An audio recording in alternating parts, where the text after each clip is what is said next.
Hello, everybody. Warm welcome to you. Welcome to Future Work Scotland, to our finale of 2024. It's been another great year. We've really enjoyed bringing a whole range of diverse topics and subjects to our community, and we've learned a lot of things along the way too. So grateful to everyone who's supported us and attended our sessions and participated in them over the course of the year. And I'll do a little bit of a summary at the end of the session. Those of you who don't know me, I'm Sathpal, Singh, everybody calls me Sath. I'm your lead host this evening, joined by my co-organiser, Donald Henderson. Most of you have been here before, are familiar with our faces. Donald doesn't seem to have a book to showcase today, or maybe he will in a second, I don't know. Just usual, very simple code of conduct. We just ask you to be respectful of one another. We want everyone to have a good experience, and that's all we ask. And Peter is going to take us through his content in a second when I hand over to him. We'll take questions in user format, quite relaxed. We'll take them as we go. We'll leave that up to our fabulous speaker. But also, if things come up along the way, just drop them in the chat. Prefix them with a Q if you can. And in that way, we can spot them in amongst all the other conversations everybody will be having. And then we'll relay them back to Peter as we go. And as ever, we'll do some shout outs and just talk about what's coming up at the end of the session. So yeah, usual sort of stuff. That's great. And with that, I'm thrilled to welcome Peter Rushen. Well, Peter Rushen back to Future Work Scotland, because as some of you might not know, Peter was with us 5 years ago. It was 5 years ago it was, but it was an in-person session we did, and that was one of the first ones that Donald and I collaborated together on, and we hosted it at one of the campuses at Napier University, and Peter kindly joined us and did a great session for us there, which was based on some of the work and ideas of intent-based leadership out of David Marquette's book, which many of you will know, and we're delighted to have him back to build on some of those ideas. If you don't know Peter, he's currently the CEO of Intent-Based Leadership International. He's got an incredible background in history. He was previously the CEO of the Investors in People Scotland, and he's also had the privilege of working with some incredible clients, including none other than Formula One and NASA. So there you go. So we're honoured to have him here today, and really looking forward to learning more about the hits and myths of intent-based leadership. So with that, I'm going to hand over to our guest speaker for our final session of the year. Peter, over to you, sir. Thanks very much, Seth. Can I ask you if you can just, when you see other people wanting to comment, or you see comments that I don't see, if you can just chip in.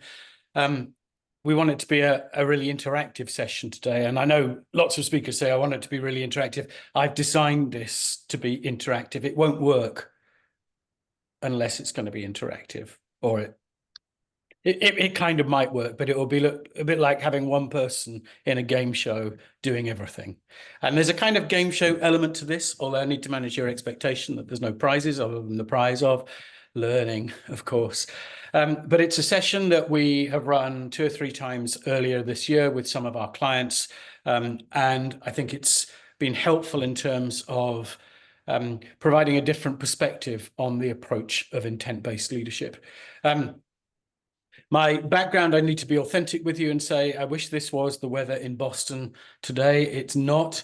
I have to say the weather in Boston today, unfortunately, is much more akin to the weather that we would normally expect in Scotland at the moment. So it's not a particularly helpful reminder. So what I'll do is I'm going to share some slides with you and talk you through the approach that we are going to take today. Okay, so the title of the session, Hits and Myths of Intent-Based Leadership. Well, why have I created this? Well, it's around about 10, 11 years since David Marquet published Turn the Ship Around. And since then, we know that lots of organizations and lots of leaders and lots of individuals have been fascinated and engaged by this approach called intent-based leadership, and it's grown in popularity. We've also spent quite a lot of time working with organizations to help them implement this approach. And we know that what can happen at certain points is that an idea associated with intent-based leadership can become perhaps not what it was originally intended. So it becomes something of a myth. Oh, well, this is what this means. So my intention with the session today is to talk about some of those myths, or to ask you about some of them, and just to examine them in a little bit more detail. Now, here's the good news. If you know nothing about intent-based leadership at all, that's completely fine, because a lot of the ideas actually are, or a lot of the themes that we're going to talk about today really relate to the broader question of what does good leadership look like, and what does what do good leaders do? So there's no previous technical knowledge about intent-based leadership which is required at all. Hopefully it will be an interesting, challenging, and stimulating session. And I will share a version of this pack with you afterwards. All I would ask you to do is to respect the commerciality and commercial copyright arrangements, which I guess, are probably always in place when you have speakers such as myself involved. So I've spent the last 6 years or so, I guess, certainly maybe a little bit longer, working with David Marquet. Originally, this was in the context of a partner when I was in my previous role as Chief Executive of Investors and People in Scotland, when we formed a partnership with David Marquet, because we recognised the potential and the opportunity to use and introduce intent-based leadership. I guess the reality was that I liked it so much that a couple of years into that partnership, I decided to give up the security of that role and to come and work with David, effectively to establish a service for those organizations who were looking for help and wanting to implement this approach. So if you've ever seen David Marquet speak, you'll know he's a pretty compelling speaker, and he spends much of his time going around the world delivering keynotes. And what he wanted to do was to know, well, what goes beyond the keynote? What help can we give for those organizations who want it? And that's largely been our role in terms of establishing a support service for organizations who want to implement this approach. How do we get here? Well, again, I think probably most people may be familiar with the original story of the worst performing ship in the new US Navy, which was, I guess, literally and metaphorically turned around when the captain took on the unusual approach of deciding not to give any orders. And he did so because he'd been trained for a different class of submarine. And he realized very early on, in fact, day one at sea, that because he'd been trained on a different class of submarine, he was no longer the know-all leader that he expected to be. And there was a real risk that if he started to give orders, people would simply obey those orders and they would put the submarine and the operation at risk. So the very simple starting point for the whole proposition of intent-based leadership was he said to his crew, I'm no longer going to make any decisions. I will only make one decision, which is when we fire a missile, because he felt that that was only the right thing that the captain should retain authority over. In every other situation, I am going to ask you to share with me your intent. You are going to tell me what you intend to do, and I will become the evaluator of the decision rather than the decision maker. David himself says that he wrote Turn the Ship Around really as a cathartic exercise following some, I think, his experience in the wider US military. And he expected then just to go on and do something else. But the book, as you may know, has turned into something of a phenomenon and still sells something like 800 copies a week, 10 years after publication. And I guess reflecting the group that we have here today, that interest comes from all different corners of the globe. And so as David spent his time thinking about working and going around talking to organizations, he was curious to understand more about what had really made things work on that ship. And he realized that at the heart of it was the small and simple changes to language had made a massive and profound difference in terms of the way in which the ship had been operating. And so he published Leadership is Language in 2020, just at the start of the pandemic. And what was then emerging at that point was this broader idea of intent-based leadership, which took all of the practices that had worked well on the Santa Fe, and then some of the practices which David had outlined in Leadership as Language. And we then created Intent-Based Leadership International. So David was the founder of the organization. I'm the chief executive and co-owner of the business. And our role now is to go out and spread the word and encourage and enable the take-up of intent. So the activity today, what are we going to do? I'm going to share with you a few of the myths which have developed and evolved around intent-based leadership. And I'm going to ask you which ones you are most particularly interested in.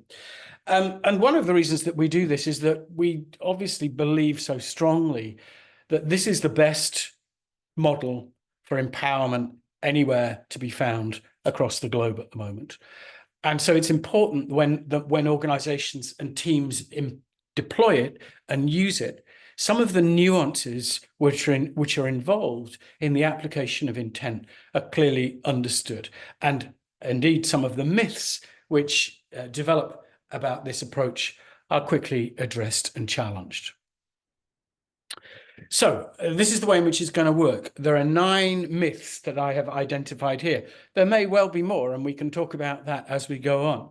What I'd like you to do is to call out which of these myths you're interested in. So we're not going to do it on a 1, 2, 3. We're just going to do it in terms of what looks like an interesting topic, and we're going to explore why that might be a myth and what the impact of that is, and what's the alternative, what's the reality rather than the myth. And actually, I think we've probably got about 1 myth for each person on the call at the moment. So it's going to be quite interactive. I'm going to ask somebody to call out and to get us going. Depending on your curiosity about the myths that you can see here, and then we'll explore it. And again, because of the size of the group, if we're comfortable with that, let's just go back and forth and have a conversation about what we see here. You may well think about when I introduced the myth, yeah, I mean, I knew that already. That's great. What we're doing is highlighting what we typically hear as some of the myths when organizations engage with this approach.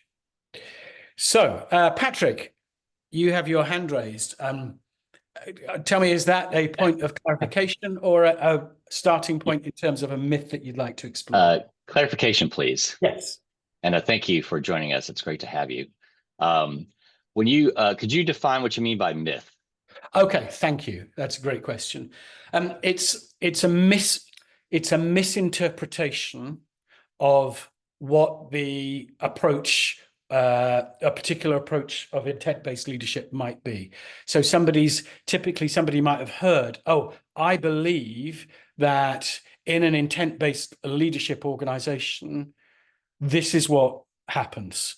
And so what you see here is a reflection of, I'd say it's probably a reflection of some of those things that we hear, but perhaps also more broadly, some of them are about reasons why I wouldn't engage with it. Because, for example, if you look at number 3, that might be a reason not to engage. But a myth it's a belief or a perception which we want to challenge.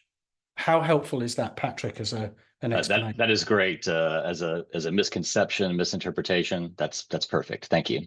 Okay, thank you. All right, so who'd like to get us going and call out one of the myths, and we can explore it in a bit more detail?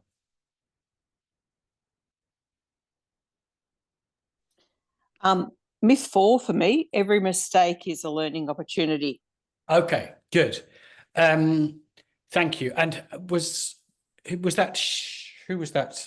Joe. Joe. Okay, thank you, Joe.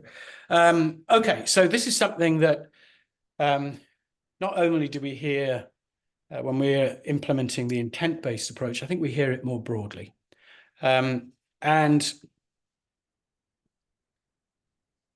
the challenge that we have with this is if we repeat that proposition too often, are we creating a ready-made excuse for people not doing jobs that they are reasonably entitled or reasonably expected to do. Let me give you an example. Our default approach when we work with organizations, particularly large organizations, is to use a coach the coach approach. So rather than us doing all of the consultancy work with an organization as quickly as possible, we want to transfer our knowledge and skills into a team of internal coaches. And I was working with an organization in the south of the United States, quite big, well-known federal organization. And we had developed a group of 8 internal coaches. And part of my role was to observe them delivering some of our material. And 7 out of 8 of them had done a really thorough job in terms of understanding the approach, practicing, and then delivering. And they were delivering to their colleagues. And there was one other guy, very charming and engaging fella, who did a really poor job. And he did a poor job because he hadn't practiced sufficiently. So he was unable to present the information effectively. He was unable to cover the key points.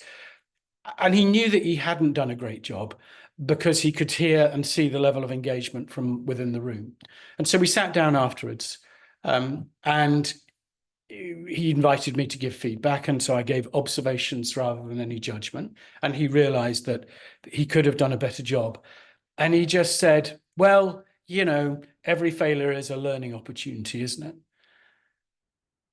And for me, that crossed the line, because actually the cost of that had been 15 people who'd spent 2 hours in a room with somebody operating at a level below a reasonable standard that we should expect.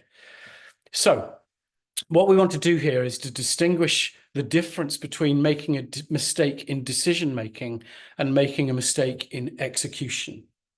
Now, that doesn't mean to say, by the way, that when somebody makes a mistake in execution, we move into, you know, a blame mode. We still want to understand what was happening that stopped somebody from being able to perform at the level which was reasonable. So for this particular individual, what emerged was he had an awful lot of other things going on in the organization, and he hadn't had the time to be able to learn the material in a way which he needed to. So we're not about blaming people, but it's also not saying, well, I can just hold my hands up and say, yeah, it's fine. That was a learning opportunity. Every mistake, I made a mistake, but it's a learning opportunity. Let me see how that lands first before I move on and talk about a couple of other things associated with this. Joe, what you asked the question. What's your perspective on that? Yes, that lands well with me. I think sometimes we go to the shortened version of, you know, every mistake is a learning opportunity. Yeah. And I think there's that risk there, because I think if you're a surgeon and you're saying, oops, I made a mistake cutting that artery. Right. Yeah, it's a learning opportunity for you, but maybe not for the person. Yeah. You need to take care with the decisions you're making. Yeah, and it's that distinction between we need to make decisions, and the very nature of a decision is we have a choice to make, and there might be a better option than another option. We don't want to stop people making decisions. So it's separating out, am I competent to be able to do the job versus am I able to make a decision? Yep. And one of the things that we think about here is how do we create that mindset of the pursuance of excellence rather than error avoidance. And I based on the knowing the people in the room today, I guess this will be familiar to you, but what we would observe in organizations is there's often a significant lean towards what I'm going to share with you on the left-hand side. So when we think about the predominant culture and what is seen to be important, what we see is the more an organization tries to avoid making mistakes, the bigger the risk of mistakes being made becomes. Because, of course, if people hear the message, let's not make any mistakes, the easy thing to do, or the natural response is, well, we're going to play it safe. Let's be cautious. We're going to avoid any risk. And in particular, I'm not going to make any decisions here. It's easy. I'm going to push these decisions up. I'm going to wait to be told what to do. I'm not going to take responsibility here because I know what the consequence is if something goes wrong.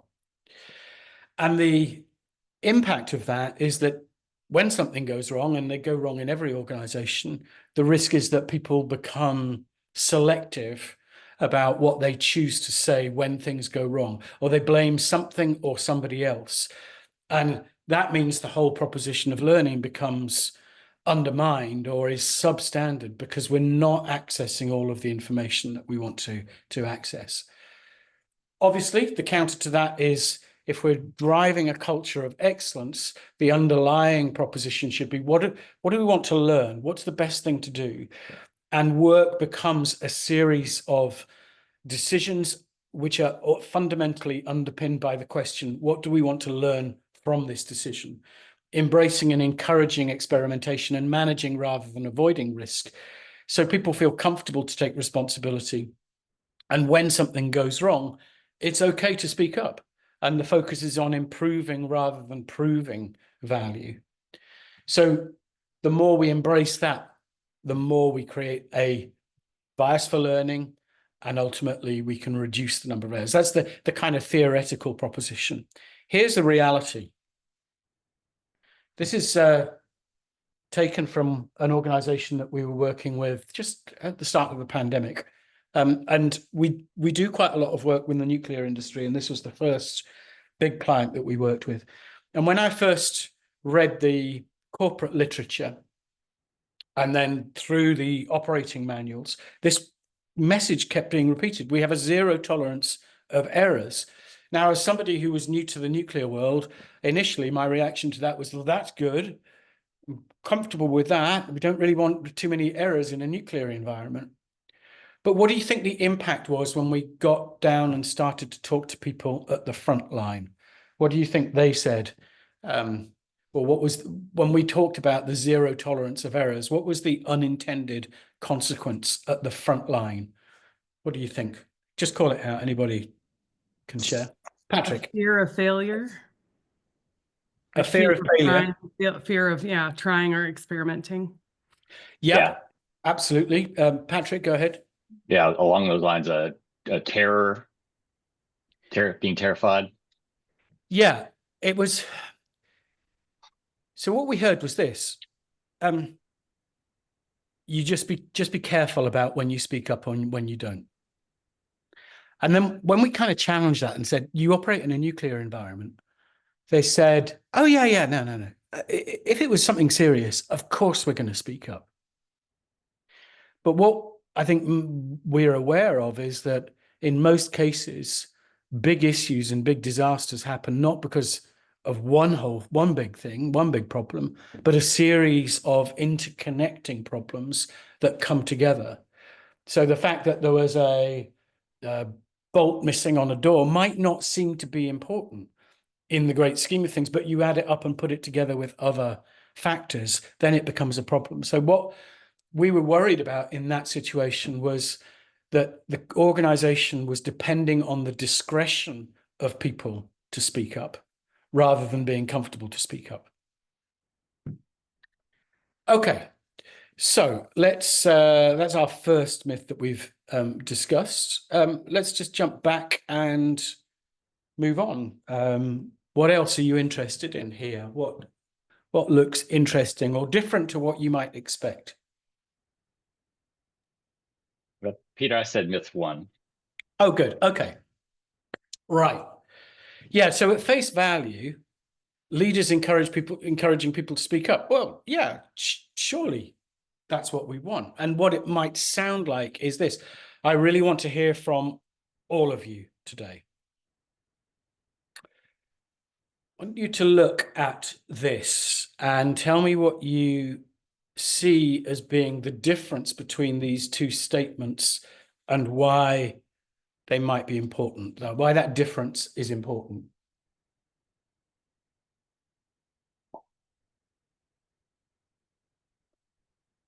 I feel safe to speak up if I need to.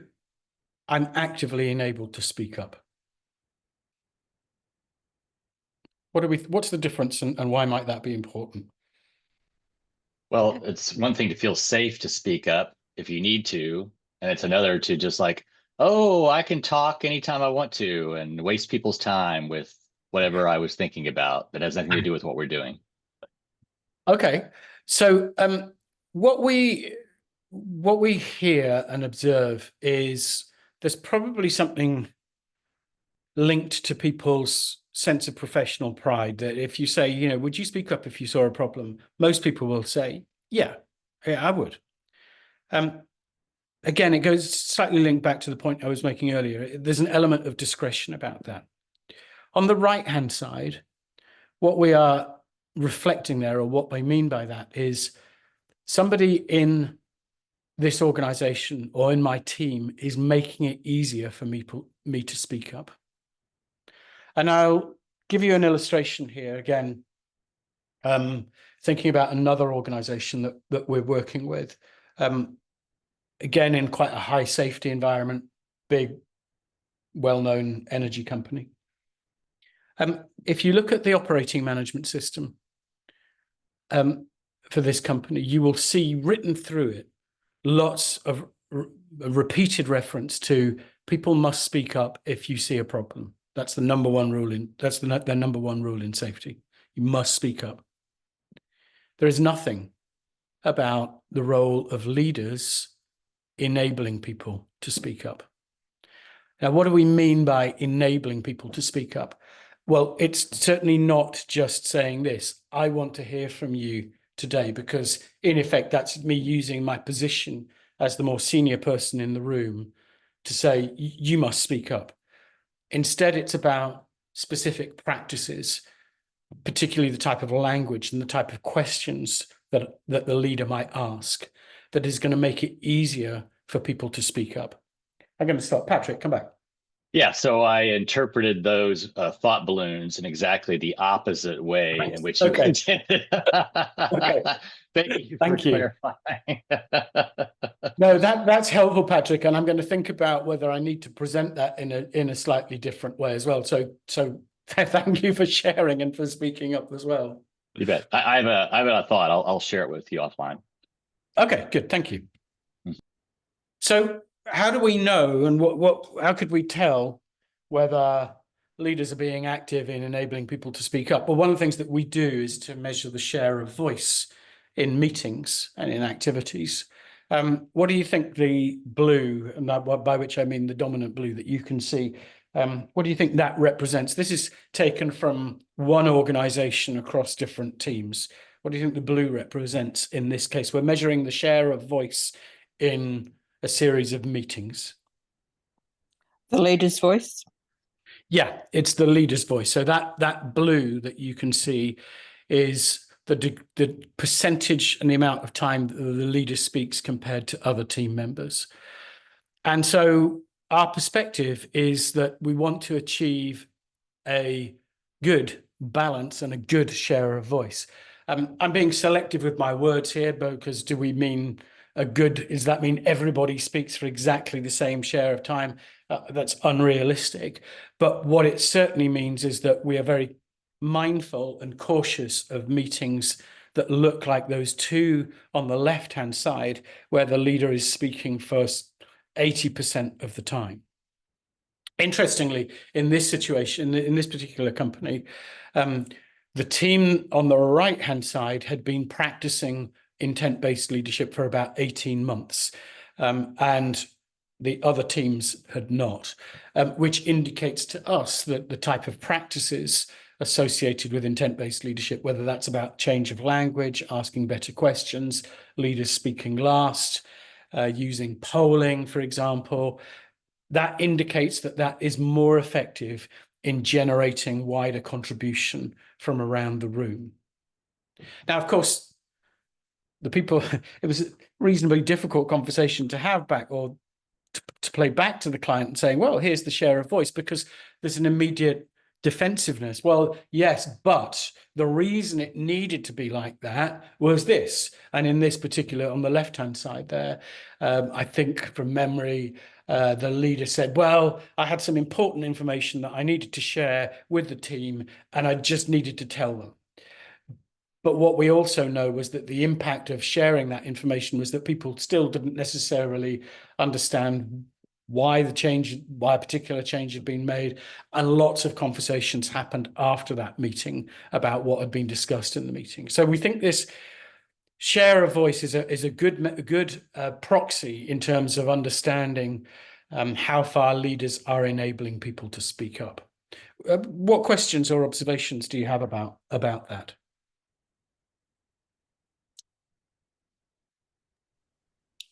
Who do you focus on when you're doing your facilitation of this new skill with leaders? Is it you focus with leaders, do you focus with individuals, or do you focus equally with everyone?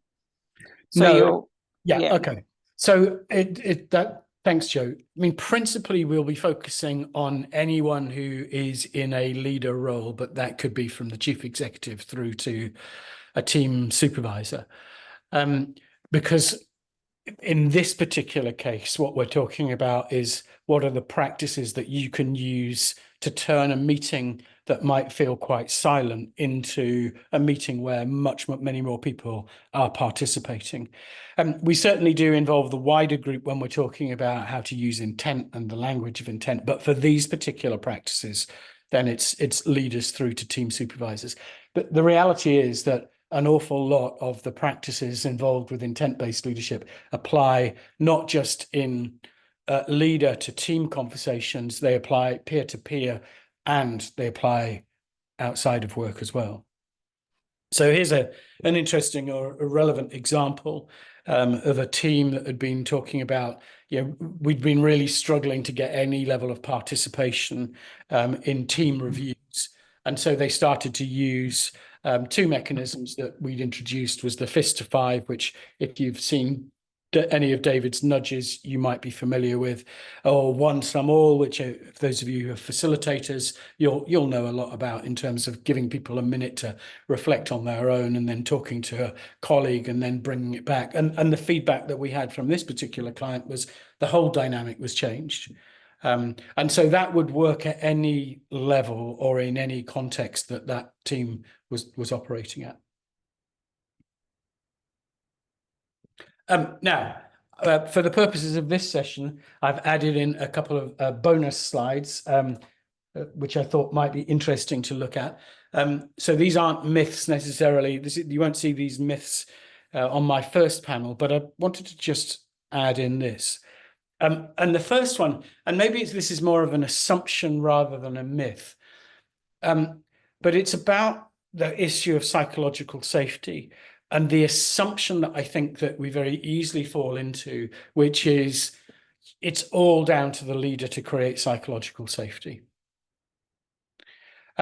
Now, don't get me wrong, I think it's a principal and very important role of a leader is to create safety. And if they don't do it, then the impact will be that people won't feel safe to speak up or make decisions and so forth. But I think there's a flip side to it as well. And the flip side is this, is that leaders have to feel safe as well. I'm going to examine this in a little bit more detail on one of the other myths, but I guess it comes down to probably as straightforward as this.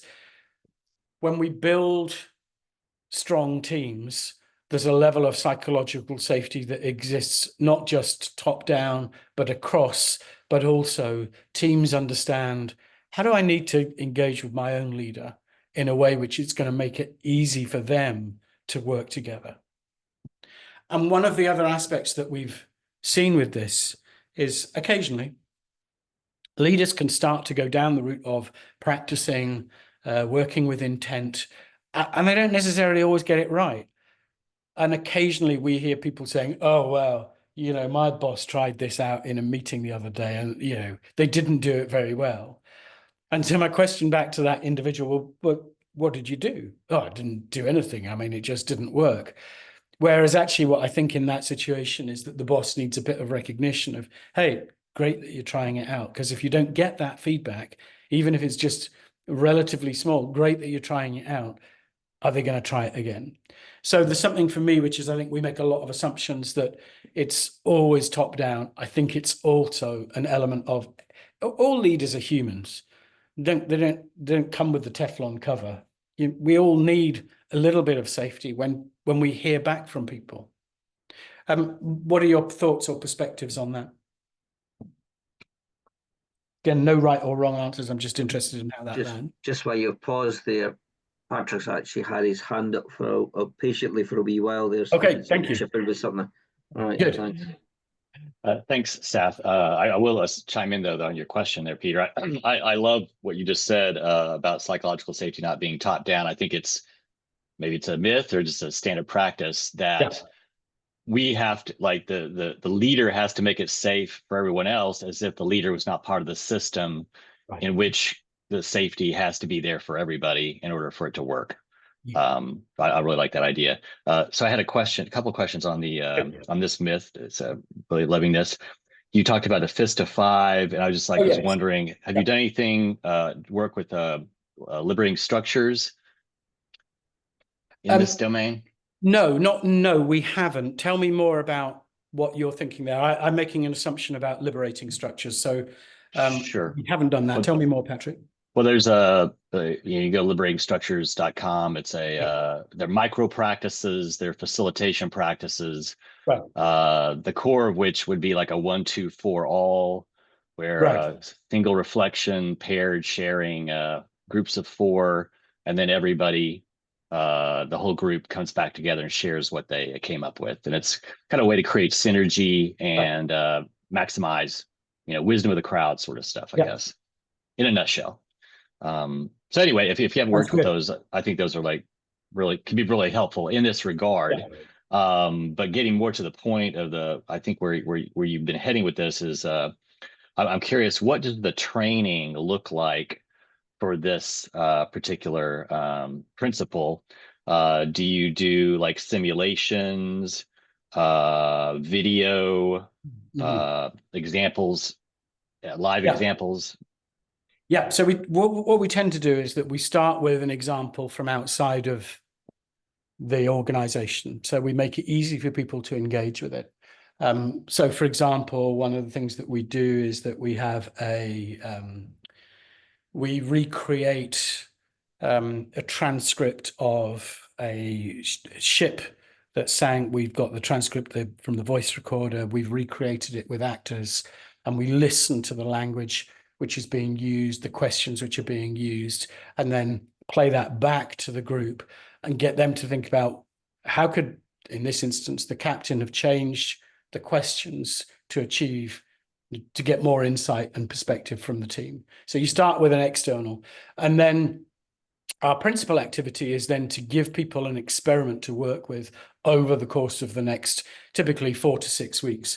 So the practice, what we're trying to do is to enable people to practice actually in the workplace. So when we work with groups, we do maybe a little bit of simulation, but it's more about introduce the idea, here's a practice, and ask people to experiment with it for a relatively short period. And we use the language of experiment very deliberately, because we recognize that everybody has their own beliefs that influence how they behave and what practices they use. So trying to do something new, let's position it as an experiment rather than a set of magic beans. And then we'll come back together again in 4 to 6 weeks' time and ask people, what have you learned and what have you heard and seen as a result of that? That sounds great. So inside the organization, the 4 to 6 weeks, are they practicing with a real life problem that they're grasping with? Okay. Well, let's say, for example, with something around the share of voice. What we would say, the practice would be identify the meetings where you are likely to be either the most senior person or perhaps the most experienced person. And what we want you to do is practice speaking last for the next 4 weeks and tell us what you notice as a result of that. Right. That's excellent. Thank you. Okay, let's go back to our myths board. And where do you want to go next?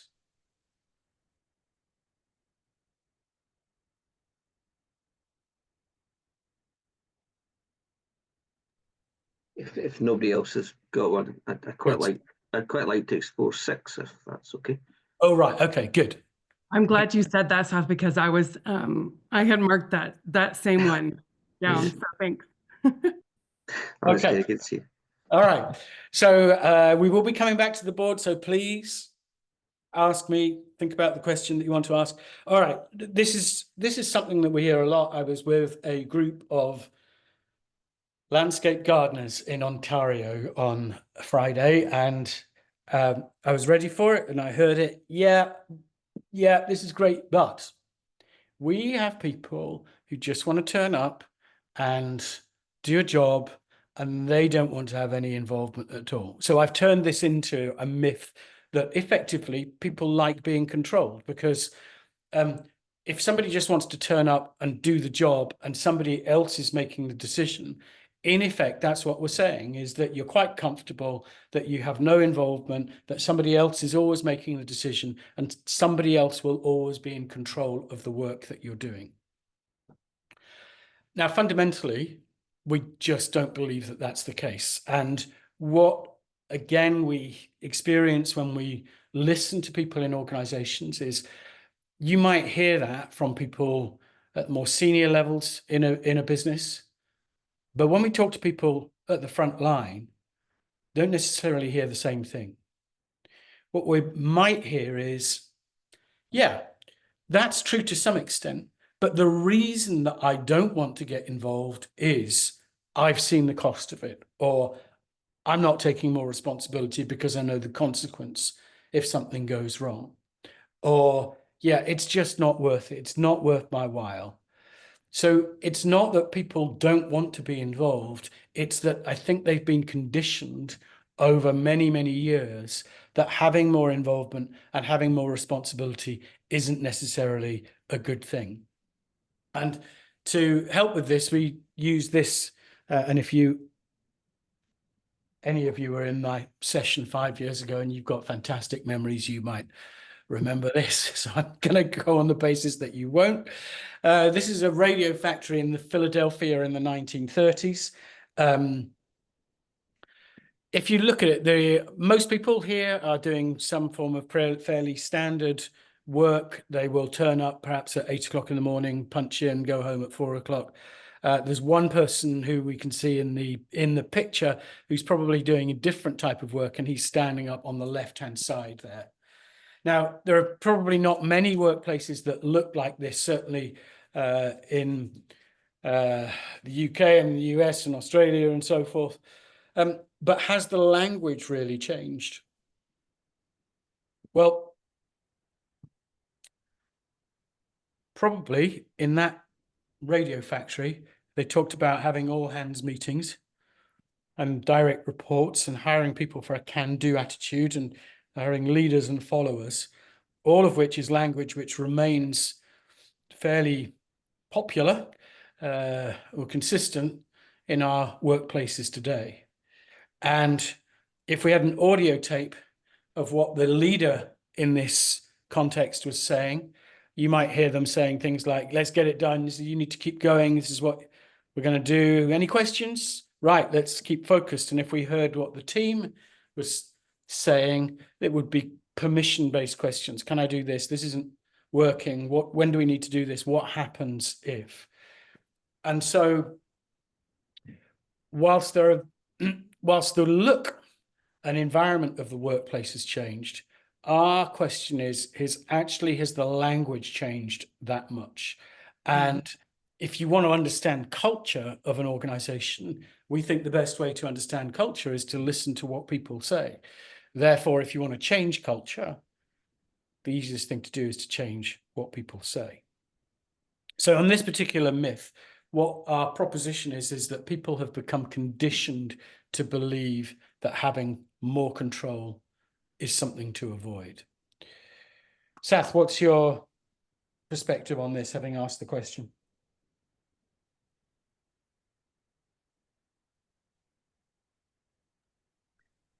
it's like most things. It depends on context and how. Really, what are the motivations and desires of the individuals, right? And I think for me, it's all grounded in some of what you talked about earlier. So if you're in an environment where, there's little margin for error, people want leaders who are very directive, and, the buck stops with them. People don't want to be empowered. They don't want to feel like they can just get on. They want, I guess they're looking more for a clearer set of boundaries and framework. So to me, that's kind of what that's kind of saying. But like you said, most of us now work in knowledge work environments, and it doesn't really work. And most of us want to be empowered and don't really want to be controlled at all. Correct. And I think what you're also bringing up is that, and connecting here is that sense of, and I know we talk about this a lot, that's, is there psychological safety within the workplace? Like, do I feel safe enough to speak up? Or Peter, as you talked about, like, has someone spoken up before and gotten their hand smacked? The proverbial, don't do that again. And and so people are then, to what you said, are they then afraid to speak up? And then if that's the case, boy, what are we missing out on? Because maybe there's some ideas that get lost. So I really appreciate the listen for the language being used and get curious about not just what's being said, but maybe too what's not being said. Yeah. So one of our responses, or one of the pieces of advice that we've got here, is that if it just genuinely feels like, we're really struggling to get people to engage here, don't try and jump people too soon. Just keep asking, well, what do you see here? What do you think? And get people used to the idea that their opinion is valued and it matters. Where we see organizations sometimes going wrong in adopting this approach is that they turn the ship around and they latch on to the whole idea of giving intent, which is right at the heart of what we do. But they immediately say, right, from now on, you just tell me what you intend to do. And if you've been somebody who actually, I've just been used to you making the decisions all the time, that's quite a difficult jump to make. And psychological safety is a factor there, but it's kind of relatively nuanced, and it could just be about fear of, I just don't know how to do that. Okay, good. Yeah, Thank you. Go ahead. Yeah, sorry, Steve. Yeah, that really resonates with me because we went through this kind of journey about 4 years ago, where it was a group of developers who were used to being told what to do, when to do it, so probably how to do it as well. And actually to start to say you're now empowered, it's like, well, that's great, but I'm used to being told, and it's kind of it's that habit thing as well. So you're having to break. For me, we had to break habits where people were just used to doing what they were told, and actually it was encourage them to work to speak up. And it was months that it took us to get to that point, get to the point where people were actually starting to we told them they had the control, but actually accepting the control took months. Or accepting the autonomy, I should say, rather than the control. Yeah. Okay, good. For me, just before you go on, I think there's something else in that original photo, because at times when you see dev teams and you go into their space, they're all lined up like that. Desks are optimized for space, so it's rows and rows. And I think you've got to ask yourself, is this the sort of environment I'd like to work in? Yeah. And so the answer is, if you have that sense of, oh, I'm glad I don't work here on this level, and it's often in floors that are configured in different ways, then you've got to be asking the people on the floor, is this the most optimal way to have your desks configured? And I've seen it happen where they've been configured that way for space issues, but it has this other effect. It has the effect of that factory line. That sort of look. And instead of pieces of radio, they're work screens. So some of you might be familiar with this idea of red work and blue work, which is, if you look at this picture, the vast majority of people are doing the red work, which is the doing and execution work. And the gentleman standing up on the left-hand side is probably the person who's doing blue work, which is about choice and decision-making and improvement. And Joe, I think it's a great question and a great observation that you're making. If you've got people lined up, they're lined up to do red work. And if all they do is red work, the level of engagement, participation is, I think, massively compromised. I think COVID did a good job of breaking that pattern, right? Because, we weren't working for many years in that way. Yeah, I agree with you. I think my only observation on that is that then I think you saw I remember just observing organizations where everybody would pop up on the screen, and then somebody the meeting would happen, and then maybe about 40 minutes in, somebody would say, "Oh, right, I think we've covered everything. We can give you your time back." And you'd see all these clapping emojis on the screen, because that was a sign that the meeting's over, but that wasn't necessarily an indication that it had been a good meeting.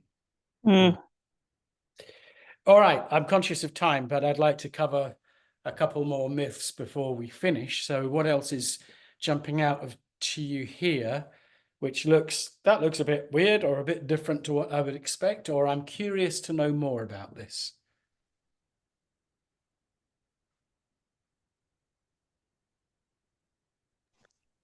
Okay, we've got a couple of raised hands. Yeah, let's let Deanna go. I want to make my share of the pie too big here.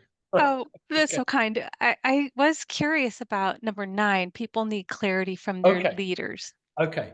So again, that was mine too. So that's fantastic. That's perfect. Okay. So this I'm going to put into the category of interpretation and assumptions. So you may be familiar, if you've read the original book, of the idea of there are 3 C's relating to intent-based leadership. And if we want to give people more control, we never talk about giving up control, but if we're going to give people more control, those 2 pillars of competence and clarity need to be in place. What I've experienced, and this goes right back to when I started to apply this approach in the organization that I was leading in Scotland, was that people latch onto this quite quickly, and particularly clarity. You see, yeah, I want to be able to do this, but I need more clarity.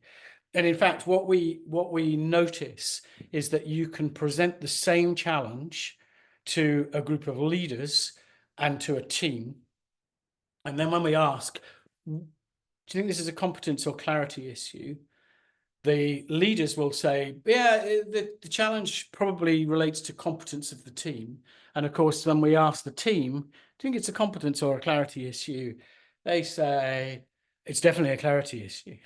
So there's something about attribution there. But the reason I wanted to include this was that I know from my own perspective that when I was challenged to provide more clarity, confessional time, what I did was simply to speak more slowly and to go over the point again. And in the end, people didn't ask for more clarity because I think they didn't think that they were getting anything more from me on that. But when somebody says, I need a bit more clarity on this, what might they actually be saying? I don't agree with what you're saying, but this is a polite way of saying that. Right. I don't like what you're saying, and this is a way of stalling it. That could be one thing. What else might they be saying?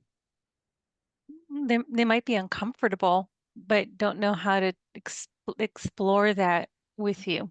Right. Yeah. There might be a level of discomfort in terms of this might not necessarily about I disagree with you, but it might be I'm not sure what he wants me to do in this situation. Or it might be because there's a genuine piece of information that is lacking, or I need more information. So it could be I need to get more information, or as we said, not sure I like this idea. I think, well, maybe I can stall it by saying we need more clarity. we can't start with without a detailed plan.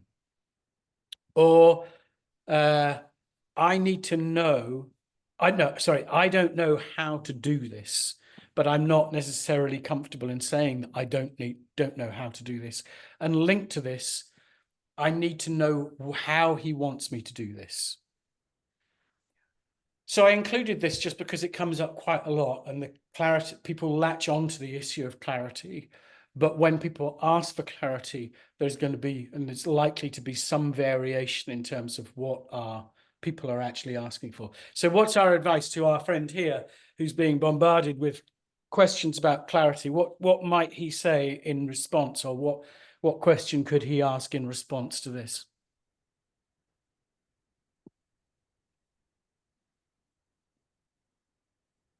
Okay, he could just simply say, what's missing for you at the moment that I can provide? Yeah, that's good. Again, very small changes of language, and rather than doing what I did, which is just go over it again, let's just ask that open question. Okay, there's a couple more which I'd like to cover, but before I choose, tell me what you're interested in.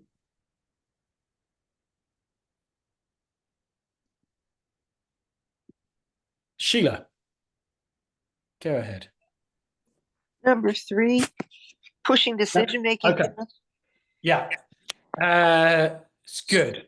So I'm going to take 3 and then probably jump to 2 because I think they're quite linked. So, okay, so the underlying principle of intent-based leadership is we're going to push authority to information. We're going to get people closer to the customer or to the work making the decision.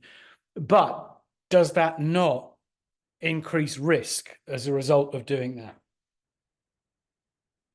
Oh, wrong slide. There we go.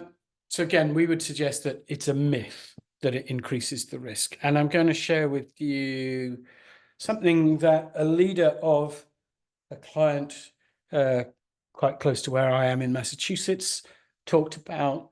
And he said, I've realized the more control I give, the more I feel in control. Which feels a little bit of a riddle. So what did he mean by that, do you think? When somebody says the more control I give, the more I feel in control, what explains that? They're less overloaded. They've been able to give control to others, so they get more time to focus on other things. Yeah, there's certainly, I can now see the bigger picture as a result of getting my head out of the weeds. And that's something that David Marquet talked about on the submarine, was that when he literally and metaphorically took a step back from being involved in all of the decisions, he then began to see what was happening more broadly and to see the patterns that were happening. So there's something about, as a result, I can now see more because I don't need to be involved in all of the decisions. So that's certainly one aspect. The other aspect was, the more I've pushed and decision-making and created involvement and engagement, the more I feel there's an element of predictability about, or the more predictable our work becomes, because I've now got a group of people who are actively engaged and thinking about the work that they're doing, rather than waiting for me to make the decisions. And as a result of that, work has become more efficient, more effective, and more predictable. And I have much less to do in terms of short-term firefighting. So the proposition is that creating more engaged and thinking and active team members reduces risk, but there's always a safety valve there for leaders and teams, because the whole proposition of intent means that I'm aware about what is happening before it happens. And for the team, I've shared my intent with my leader, and so they have my back if something goes wrong. And same organization, but this time the COO in this business, they are about 18 months into their journey of applying intent, and it's a UK-owned business with arms in the in the States, and the COO of the US business is saying, compared to the rest of the group, my figures are completely through the roof. And the only thing that he can attribute it to is the application of intent-based leadership. Let me jump back and talk about this one at the same time. So leaders give up control so people have autonomy to make decisions. So my thinking here is around the interpretation of autonomy. And when we think about autonomy, does that equate to complete freedom? So one of the questions that we sometimes ask is, where do you want to sit? Where is which side of the seesaw are you comfortable with? Do you need to operate in an environment of seeking permission, or do you want your team to seek permission, or are you happy for them to just make the decision and then ask for forgiveness afterwards?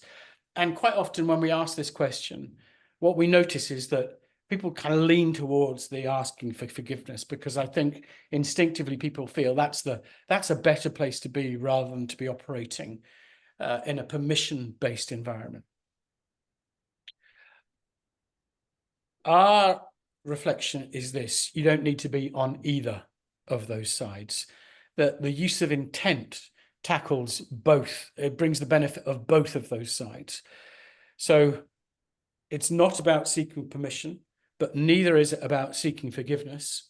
It's about making the decision, owning the decision, and sharing that before the decision is executed. This is, if you have not seen this before, this is called the Ladder of Leadership, and it was created by David Marquet and Stephen Covey when Covey visited the Santa Fe and effectively codified the language that he heard on board the submarine. So when somebody states their intent to act, they've made the decision, they're telling their leader, this is what's going to happen. The leader can still intervene at that point if it's a crazy idea. But generally the expectation would be, thanks for letting me know. There might be another piece of information that you need to be aware of. If you're operating at level 6 or level 7, then you've got to be comfortable. Somebody's going to make a decision and it might not be what you've agreed with. And at that highest level, the way in which I interpret that is I find out about something. You don't even tell me what's happened. I somehow find out about it. So intent for us, and that level 5 is the key aspect. But relating to the myth, people do have more control over the decisions, but they still need to communicate their intent. So we might say that if you were talking about having full autonomy, you'd be at that highest level of I've done or I've been doing. I'm absolutely operating with complete freedom and independence. If that's where you want to be, that's okay, but we would caution and say the most effective organizations and communication is optimal when there's a clear understanding that people share their intent around the decisions that they are making. What questions or observations do you have about that?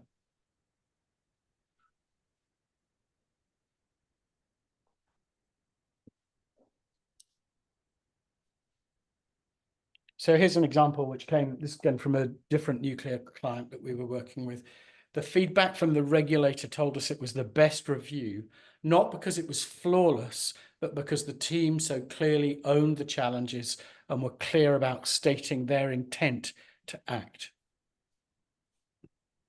Okay, let's take one more and then we will wrap things up. I'm conscious of taking people's time. I feel that it's an interactive session. We're just asking questions back and forth, but I'll leave a small amount of time at the end for other observations. So let's take one more from our list here. Who'd like to take the final myth? I think we've done number 1, number 2, number 3, number 6, number 4, and number 9. Can we talk about 8? Yes. Allows me to be hands off. Thank you. That's one of, I know I shouldn't have favorites, but that's one of my favorites. So what does that sound like? It sounds like this. I'm happy for the team to get on without me being involved. again, we spend quite a lot of time talking to leaders, and then we talk to teams. When a leader says this, what do you think we sometimes hear from people in their teams? I don't want to deal with it.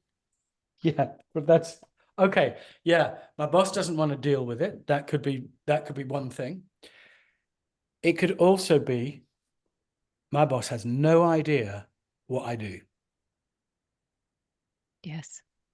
And the implication of that is, so if they don't understand what I'm doing, how do they value the contribution I bring, and how can they help me?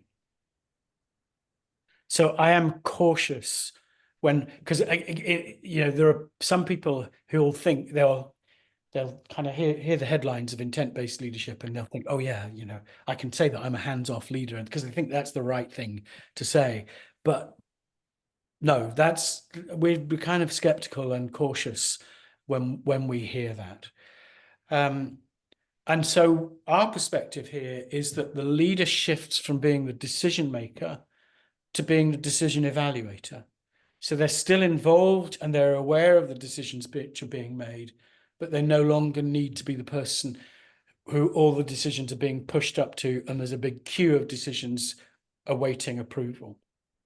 Now, again, if you think about the ladder, which I just shared with you, some organizations use that, and the leader will say, I'm really comfortable that you can make that decision without any involvement from me, but I still understand why you're going to be doing that, because I've still got a good understanding of the level of competence that you have.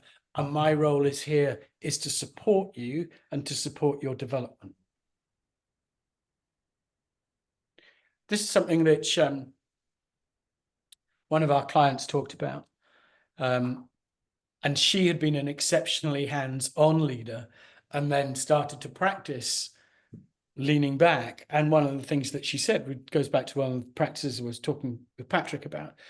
She said, when I started to practice speaking last in meetings, it surprised me. She said, I thought I should be doing it because we'd get interesting ideas. But actually what I was able to do was to understand and evaluate the competence of the team in a way which I'd never been able to do before. Now, that was in financial services, and where understanding somebody's competence isn't necessarily that easy. It's not like working necessarily in the physical environment or an engineering environment where you can see competence more easily. The competence was being proved by people talking, but she still needed to be involved rather than just leaving people to crack on and do whatever they thought was the right thing. Okay, so I'm going to finish off by talking about one final myth of intent-based leadership, which is hidden. And it sounds like this. Yeah, I loved that book, but we're not a nuclear submarine, and it won't work in our environment. It's interesting. I think I mentioned I was with a group of landscape gardeners in Ontario on Friday. And actually, I think for them, in some ways, they're small teams working together around the clock. And we were talking about there's probably some similarities with a submarine there. Look, no organization is the same as a submarine. To be really clear about that. Our job is to help translate what practices worked really well on that submarine into a typical day-to-day organization. But the reality is this: ultimately, it can work if people make the choice. This is the way in which we want to lead. The most extreme working environment, and I guess probably the closest to that picture of the radio factory that we've worked in, is in a massive food production company in the US, which had really big challenges in terms of reputation, turnover of staff, number of accidents. And what we focused on, having spent some time, about a week, literally standing in these factories and observing practice, what we focused on were the small number of interactions that typically took place every day between a supervisor and their teams. And that might be about the early morning huddle, or what happens when the machine goes down, or when somebody returns to work after absence, or what happens when there's an accident. And by giving the supervisors in that environment, again, a relatively small number of practices and changes to language to use, there was quite a dramatic impact. And then my biggest regret in this situation is that we didn't have a performance-related clause in our contract with this client, because they were reporting to us in the early years of this savings of $21 million in terms of lower recruitment and retention costs. So it can work in any environment if leaders choose that's the way to work. So final comments from me before we close and open up for questions. If you want to know more about this, we have an easy way in, which is a one-day workshop, in which we introduce the core principles of intent-based leadership into a team and think about the relevance, and we introduce some practices to make it easy for people to get started. And we obviously work on a broader consultancy basis, where we have a whole series of different interventions, all aimed at transferring our knowledge and skills into an organization so that they can then sustain these practices and knowledge over a period of time. I'll leave my contact details as well, but I'm going to pause at that point and invite questions, clarifications, and open up the discussion for anything that we haven't covered today in terms of myths and hits of the intent-based approach. Thanks, Peter. That was great. Yeah, we've got about 10 minutes-ish, so yeah, happy to open it up to the group. Patrick, straight in there with a hand up. Loving it. Patrick, on you go. Thanks, Seth. And thank you, Peter. This is really interesting and very engaging and thought-provoking and very practical and helpful. I really appreciate that. So historically, first, the concepts of intent-based leadership were formulated, just say for sake of argument, and then people adopted those concepts, and then somehow something happened, and then people developed some misconceptions around what those myths were.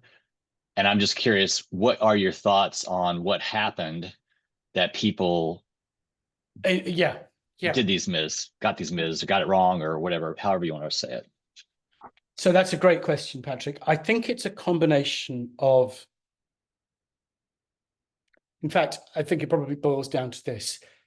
It comes down to, what do people want versus what the reality is.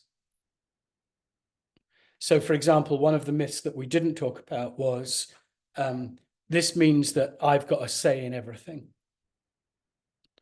And so when people hear, well, we're using this intent-based approach, which means that we're going to be much more interested in giving you more opportunity to share your voice and perspective, what people sometimes want to hear is, great, so you won't make a decision that I don't like.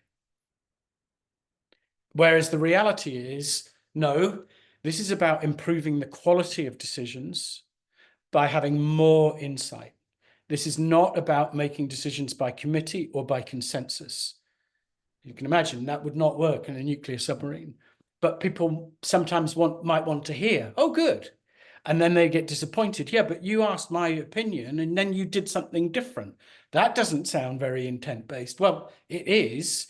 The key thing was, I got your input and I got your perspective. Doesn't mean to say that you're always right. So that's one example. And then I think some of the other aspects was, this is the leader who I think I am, and I'm going to therefore align the intent-based approach to what I think I am as a leader. Like, for example, I'm a hands-off leader, or I don't want to give up control because that will increase the risk. So for me, the myths fundamentally are associated with the reality of where people feel most comfortable or where they want to be. Right. So it almost becomes like a Rorschach ink blot test where people see what they want because it fits their own circumstance. Correct. And your job is to try to get them around this blind spot, or however you want to refer to it.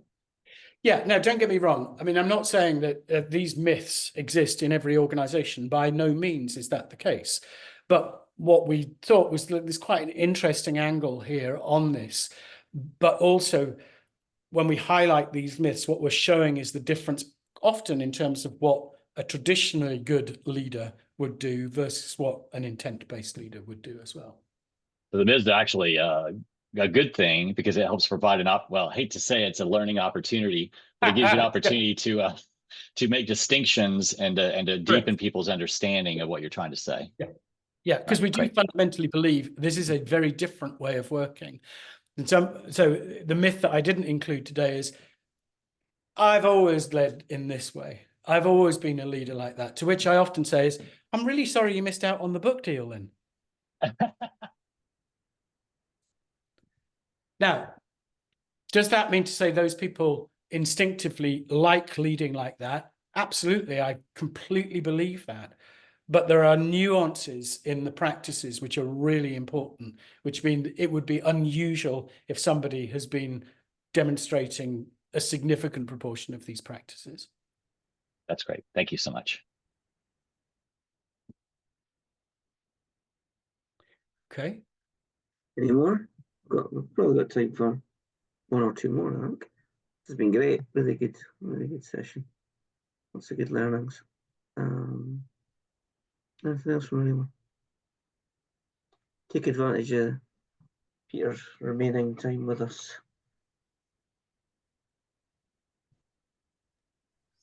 Peter, this has been a great session. Thank you. I'm wondering, how long does it typically take leaders of any level to change how they lead and the level of support they need during that? Yeah, it's a great question. There's a kind of short term, which is you can start doing this stuff straight away. The key is you've got to keep at it and keep at it for it to become permanent. And it's like, so it's like learning, we talk about it, it's like learning a language and reprogramming the things that you normally say. So here's one example from my own perspective. My signature phrase or sign off on an email used to be, "That makes sense?" And then I realized that that was not helping at all in terms of, if somebody genuinely didn't understand, does that make sense? Really, are they going to speak up? No. So I had to retrain. And it's some ways it probably took me about a year to 18 months to get to the point where I would catch myself from not saying it. Now, we still do. In our meetings at IBLI, we will still catch us. Oh, okay, just asked a pretty close question there. So nothing is perfect. So to try and answer your question, Joe, I think you can see instant impact, but it probably takes, I think, about 6 months to a year of consistent practice to get it right. And this is why we work on the basis of developing internal teams, because it's not sustainable to have consultants sitting in an organization acting as a coach saying, oh, maybe you could ask that question in a better way. It is more sustainable to develop an internal group of people who become the experts and can either be actively invited into meetings and sessions to act as observers, or to be there as hey, can we see how we could ask that question in a different way? So I would say that if an organization is keeping going, after about probably 8 months to 12 months, the chances of success are quite high. Cool. So what did you change your email to? I changed it to, what I prefer to do now is to stay on a scale of 1 to 10. How clear is that? Yeah, okay. And what I like about that is 8 feels quite good, right? So if we've got that challenge in terms of somebody still wants to make me feel good in their response, saying 8 sounds good, but it gives me the opportunity to say, okay, so what do we need to do to get it to 10? If somebody says 10, I'm going to take that. I've given you the opportunity to go lower than that. So that's what I like. Yeah, cool. Okay. And again, like everything, it works outside of work as well. We love that follow-up question. What did you change it to? I think we were all thinking that. Fabulous. We've only got a few minutes left, and we would like to stick to time, as everyone knows. I think with that, I'm probably going to start bringing it to a close. I think I'd probably answered a whole stack of questions, Peter. It's been a brilliant session, very insightful. I love the content. I think it's left us all with lots to reflect on, lots to think about, and lots to continue to learn and apply, as you admirably demonstrated there. We've all got more to learn. Keep checking ourselves and unlearning some bad habits that we all learn along the way. So brilliant. So thanks again for the session. Fantastic end, really, to what's been another great year at Future Art Scotland. We're very grateful for this session, and to all of you for joining us and making it such an engaging session. Fabulous participation. Couldn't have done it without you. So thank you. Many of you joined us for a number of sessions. So Donald and I are grateful to you all for your continued support, participation, and active engagement in our community. So thank you all for that, and we look forward to seeing you again over 2025. We've started to 2025. I can't believe it. Started to build out the program. We do have our January session out, which again is another great offering. I'm going to stick the meetup link in this time, which sometimes I forget to do. So that should be another great session with Alison Coward. She's done a lot of great work in facilitation and the workshop space, and how to create cultures through workshops. And she actually keynoted at one of the UK Agile conferences. I think it was at Cambridge. So yeah, that'll be another great session. So do grab your place for that, and we look forward to seeing you in the new year. And I think all that remains is just thanks again for all your support, and hope everybody has a fantastic festive period, and happy holidays, and a Merry Christmas, and whatever you're celebrating. We hope you have a fabulous time with family and friends, and we look forward to enjoying your company again in 2025. So thank you. And, thanks, Seth. And thank you, Seth. Thanks, Donald. Thanks, Thanks, Peter. Thanks, everyone. Thanks, everybody. Thanks, Peter. Great session. Great session. Thank you. Thank you. Appreciate it.